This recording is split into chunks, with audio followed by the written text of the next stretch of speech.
Hi everyone, আমি সৌমিলি। চলো তোমাদের সাথে আজকে একটা নতুন মিনি ব্লগ শেয়ার করছি। তোমরা তো ভিডিও দেখে বুঝেই গেছো আজ পঞ্চমী। আজ সকাল সকাল মিন্ত্রা থেকে একটা পার্সেল এলো, আর আজকে লাঞ্চে ছিল ফ্রাইড রাইস, আলুর দম আর তার সাথে রায়তা। আর অরিজিৎ আসার সময় আমার জন্য একটা চকলেট নিয়ে এসেছিল, সেটাই খাচ্ছিলাম খাওয়ার পরে। আজকে সেরম বেরোনোর প্ল্যান ছিল না, যেহেতু অরিজিৎ বাড়িতে আছে সেই কারণে ভাবলাম একটু ঘুরে আসি। তো আজকে আমরা বেরিয়েছিলাম খড়গপুরের ঠাকুরগুলো দেখতে।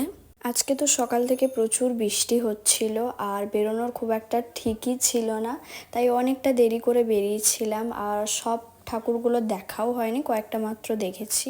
তারপরে আমরা চলে গেছিলাম একটা রেস্টুরেন্টে। এখানে সমস্ত কিছু চাইনিজ আইটেম পাওয়া যায়, আমরাও কয়েকটা ট্রাই করেছিলাম। লাস্টে দুটো মশালা কোল্ড ড্রিঙ্কস নিয়েছিলাম, যেটার আর ভিডিও করা হয়নি। যাই হোক, মোটামুটি এখানকার প্রত্যেকটা আইটেমই খেতে খুবই ভালো ছিল।